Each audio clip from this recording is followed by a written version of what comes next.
सभी साथियों को मैं नमस्कार। स्वागत है आप सबका आज 19 सितंबर के जनसत्ता विश्लेषण में। आइए शुरू करते हैं और जानते हैं कौन सी खबरें आज हमारे लिए महत्वपूर्ण हैं। शुरुआत में हमारे सामने जो खबर आती है वो है प्रधानमंत्री विश्वकर्मा योजना को लेकर। प्रधानमंत्री विश्वकर्मा योजना जो कि हाल ही में माननीय प्रधानमंत्री जी द्वारा लॉन्च करी गई थी, इसके बारे में जानते हैं। इसका क्या गोल है, क्या ऑब्जेक्टिव है और इसकी क्या डिटेल्स हैं। ये योजना बेसिकली जितने भी आपके क्राफ्ट्समैन हैं जो काम करते हैं या कारीगर, बेसिकली हम कहें आर्टिशियंस,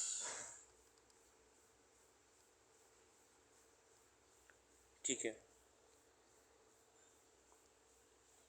जितने भी आप इन श्रेणी में अगर ले आए कारीगरों को, जिन्हें बहुत ही लंबे समय से इग्नोर करा जा रहा था, जितने भी ये स्किल्ड वर्कफोर्स है, ये ध्यान रखिएगा, ये टर्म्स जो है ये स्किल्ड वर्कफोर्स है, ठीक है। मगर ऐसा कोई इनको ऑफिशियल रिकॉग्निशन नहीं है इनके काम के लिए। इनके काम के लिए ऐसा कोई इनको ऑफिशियल रिकॉग्निशन नहीं है। अब होगा विश्वकर्मा योजना के अंतर्गत। अगर इस योजना के बेसिक्स को जाने तो इस योजना का लॉन्च करा गया था 17 सितंबर को। इसका अप्रूवल करा गया था 16 सितंबर को। ये इसकी अप्रूवल डेट है, ठीक है। इसमें लगभग 2 लाख तक का लोन दिया जाएगा, 2 लाख तक का लोन दिया जाएगा और मात्र 5% के ब्याज पे, 2 चरणों में, ठीक है। लोन तो दिया ही जाएगा। इसके अलावा अगर जितने भी आपके कारीगर हैं जो इस श्रेणी के अंतर्गत योजना में लिस्टेड हैं, उनको औजार वगैरह ख़रीदने के लिए पैसे दिए जाएंगे 15,000, ठीक है। और इनको जब और अच्छा हुनर सिखाया जाएगा, इनको स्किल, ये जो भी काम करते हैं उसमें और बढ़िया इनको स्किल सिखाई जाएगी, तो डेली का स्टाइपेंड मिला करेगा इन्हें 500 रुपये। सबसे बड़ी समस्या क्या है कि पहली बात तो ये लोग रिकॉर्डेड नहीं है ऑफिशियली कहीं पे इनको रिकॉग्निशन नहीं मिला आज तक। और दूसरी बात, इनको जो काम आता है इनको हम स्किल्ड कर सकते हैं, इनको हम और बढ़िया कर सकते हैं, ठीक है।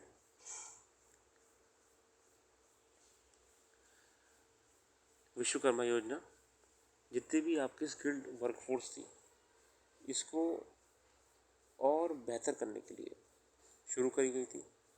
लंबे समय से जो हम देखें कि इससे होगा क्या, इससे होगा प्रशिक्षण और आधुनिक उपकरण चलाने के लिए इनको नॉलेज मिलेगी, ठीक है। केंद्र सरकार ने ऐसे ही जितने शिल्पकार हैं और कारीगर हैं इनको उभरने का और जो रियल टाइम इस समय वर्तमान मार्केट की डिमांड है, इससे कोप अप करने का मौका दिया है, ठीक है। स्किल तो इनको आती है मगर और बढ़िया जो इस time real time market demand है इसको लेते हुए, ठीक है। इस योजना में कौन कौन आ रहे हैं देखिए, इसमें धोबी भी आ रहे हैं, ठीक है। मूर्तिकार, मोची, दर्जी, मछुआरे, नाई, सोनार, लोहार, हलवाई सब आ रहे हैं इसमें।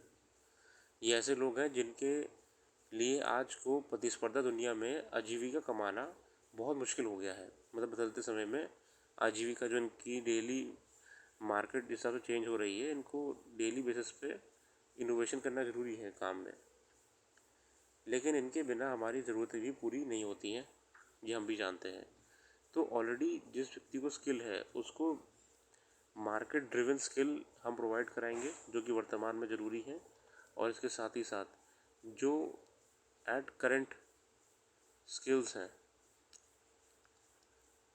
उसकी नॉलेज ट्रेनिंग देंगे, ट्रेनिंग में पैसे मिलेंगे और उस स्किल के हिसाब से अगर कोई औजार चाहिए होगा तो उसके लिए पैसा मिलेगा। और अगर वो स्किल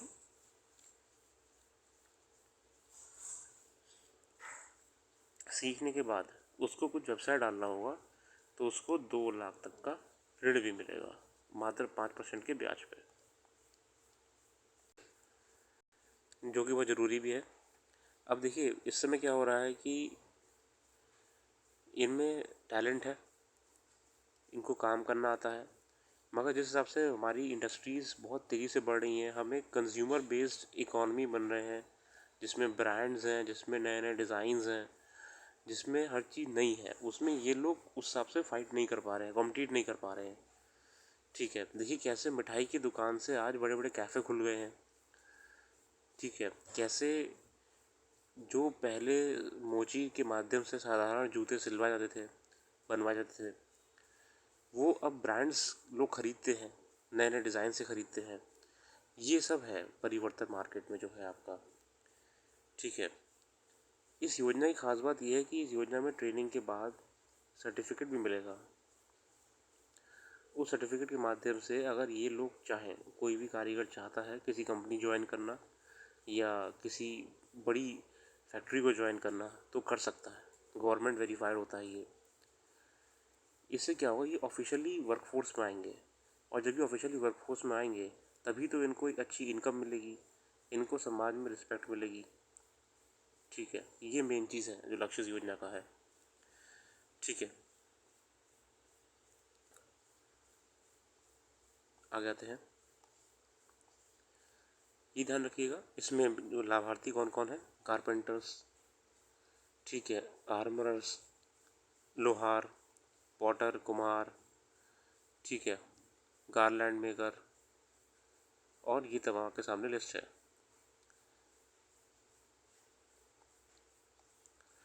बदलते मौसम में ख़राब होती नदियों की स्थिति, ये असल में हाल ही में आईपीसीसी की रिपोर्ट आई थी, ये जो पर्यावरण संस्थान है, उस रिपोर्ट में बताया गया था कि कैसे बदलते मौसम के साथ साथ जो नदियां हैं उनमें जो पोल्यूशन हो रहा है, क्वालिटी ख़राब हो रहा है, ये क्वालिटी चिंता का विषय है।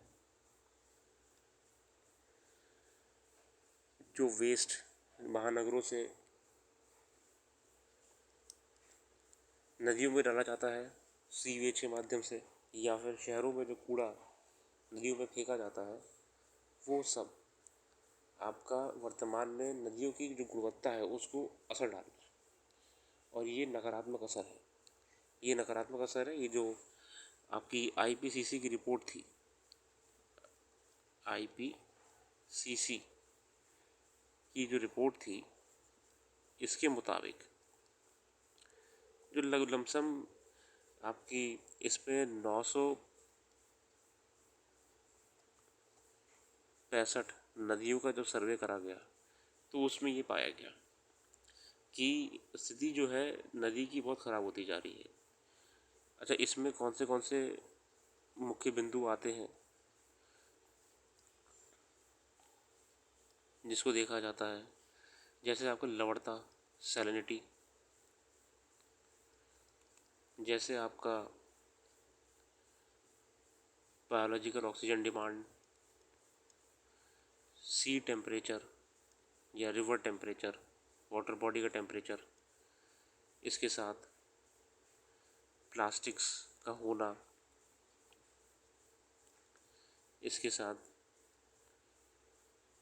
पानी में रासायनिक चीज़ों का होना, केमिकल्स का होना, ये सारे कारक होते हैं। ठीक है, न्यूट्रिएंट्स का होना,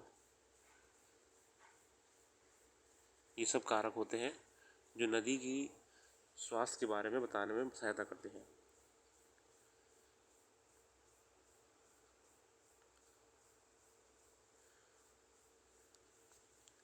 जितने पॉल्यूटेंट्स नदी में बढ़ते रहते हैं, उतना ही किसी भी नदी के लिए लॉन्ग टाइम वहाँ की जो प्रजातियाँ हैं, जनजातियाँ वहाँ पे हैं, समुद्र में रह रही हैं, उनको सपोर्ट करना मुश्किल हो जाता है। ठीक है, इसी को लेके जो इस लेख में बताई गई चीज़ें, अगर हम उसकी बात करें तो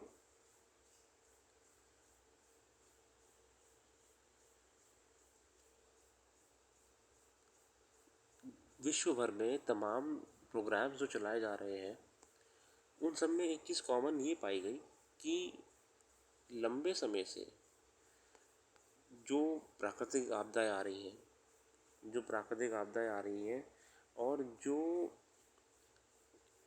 शहरों द्वारा, महानगरों द्वारा लापरवाही बरती जा रही है नदियों को लेके, नदियों में समय समय पे कचरा बहा दिया जाता है, नदियों में बार बार जो केमिकल्स को एग्रीकल्चर फार्मलैंड से डाला जाता है, इससे बहुत नुकसान हुआ है, इससे बहुत ज़्यादा नुकसान हुआ है। और यही कारण है कि नदियाँ उस हिसाब से अब हेल्दी नहीं है, उस हिसाब से अब हेल्दी नहीं जिस हिसाब से उनको होना चाहिए। ठीक है, इसमें क्लाइमेट चेंज भी मुख्य कारक है, फिर ह्यूमन इंटरफेरेंस। ठीक है, मौसम पर्यावरण में जो परिवर्तन आ रहा है वो तो कारक है ही है, इसमें ह्यूमन इंटरफेरेंस ज़्यादा है। और उसके साथ ही साथ जो लैंड यूज़ पैटर्न परिवर्तन आया है वो भी कुछ मेन इसमें कंसर्न्स होते हैं।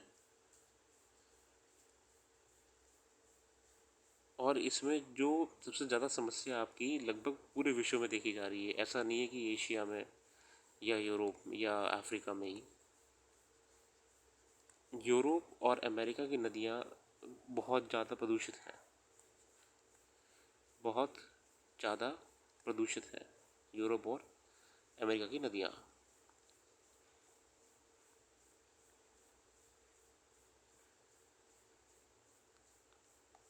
रुपए और डॉलर के बीच में जो लड़ाई चलती रहती है, लड़ाई तो नहीं कहेंगे इसको, हम बाजार कहेंगे, तो इस समय रुपये बड़ा कमज़ोर हो गया है, इस समय रुपये बड़ा कमज़ोर हो गया। अगर आपको मैं थोड़ा सा इसमें रोशनी डालूं तो लगभग 1 जनवरी के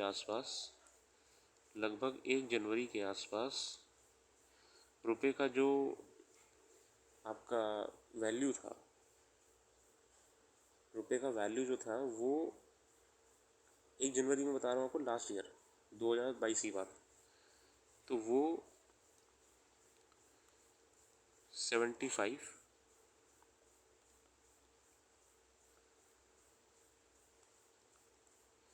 75.43 था, जो कि पिछले ही साल सितंबर आते आते 80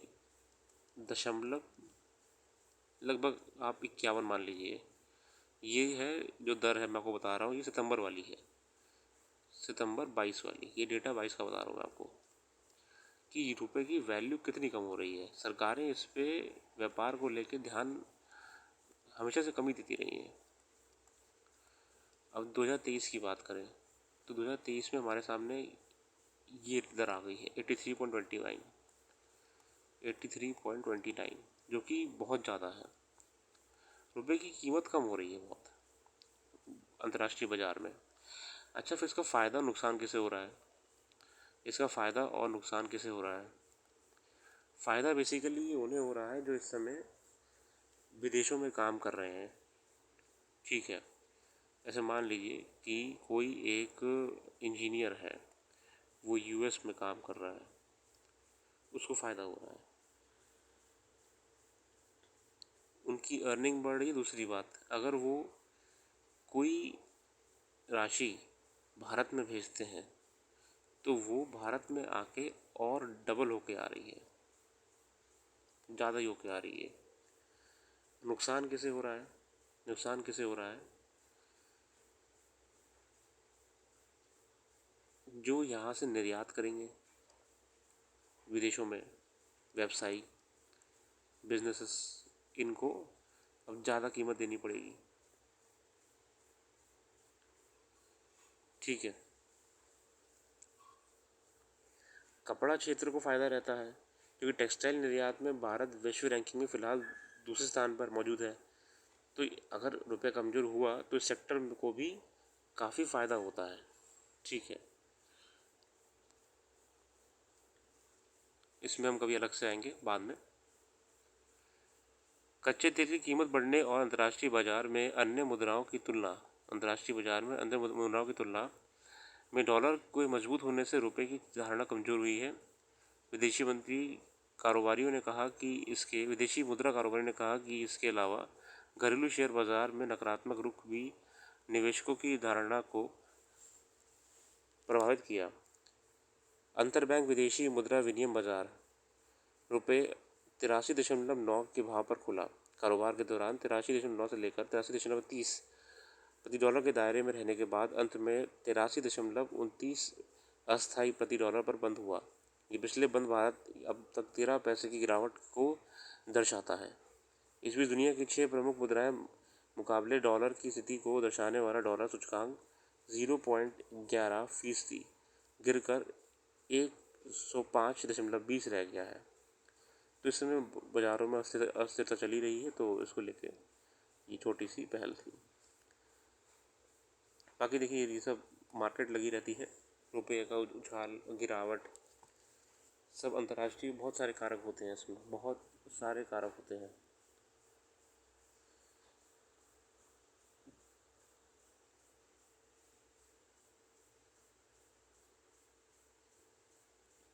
अगर हम प्योर इकोनॉमिक्स में बात करें तो करंट अकाउंट डेफिसिट के बारे में आपने सुना होगा। करंट अकाउंट डेफिसिट, तो जो इस समय करंट अकाउंट डेफिसिट हमारा बढ़ रहा है, उससे भी हमारे जो फॉरेन एक्सचेंज रिजर्व है वो गिरते जा रहे हैं। ठीक है, और इसको सुनिश्चित करने के लिए हमको बराबर से ट्रेड करते ही रहना हो। भारत को जितना ज़्यादा हो सकता है अंतर्राष्ट्रीय व्यापार में अपने आप को एक्टिव रखना पड़ेगा, तभी जो है हम अपनी भी स्थिति को मजबूत कर पाएंगे। ठीक है, तो ये ट्रेड जब तक मेंटेन रहेगा तब तक कोई दिक्कत नहीं आएगी। तो खासकर जब से हम देखा कि यूक्रेन में वॉर हुआ है, तब से कहीं ना कहीं इंटरनेशनल ट्रेड भी असर प्रॉब्लम हुई है, जो कि मुख्य कारक भी एक है। अब देखिए इस समय इस रुपये के बढ़ने, वैल्यू कम होने से और डॉलर के मुकाबले में ज़्यादा बढ़ने से जो नुकसान हो रहा है वो होगा आईटी सर्विस सेक्टर को, जो अपनी सेवाएं फॉरेन कंट्री में देते हैं, उनको ये महंगा पड़ेगा। जो सेवाएं इनसे ले रहे हैं इनको ये सस्ता पड़ेगा। इसके अलावा जितना भी इंपोर्ट हमारा बढ़ रहा है और जितना भी एक्सपोर्ट हमारा इस समय कम हो रहा है, ये एक इंस्टेबिलिटी की निशानी है बाज़ार के लिए। ठीक है, ट्रेड डेफिसिट बढ़ने के कारण रुपये की वैल्यू में अस्थिरता आ रही है।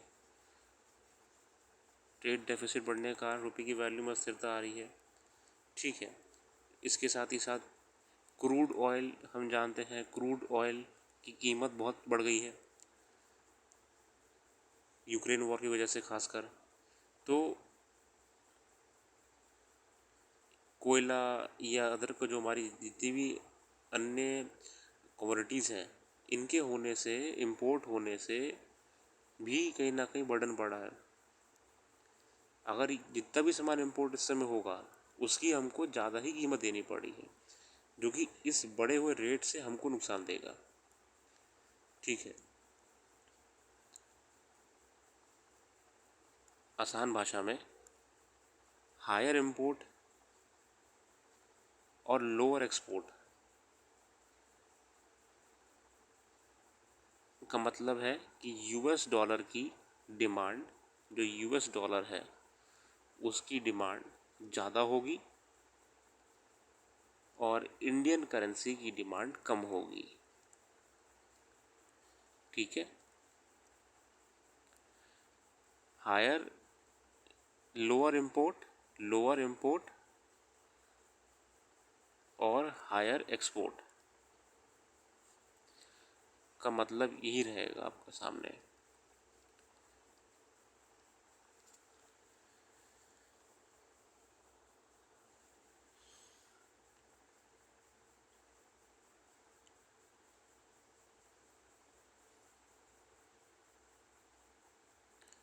बाकी हम जानेंगे अलग से कभी इस विषय के बारे में और बेहतर से।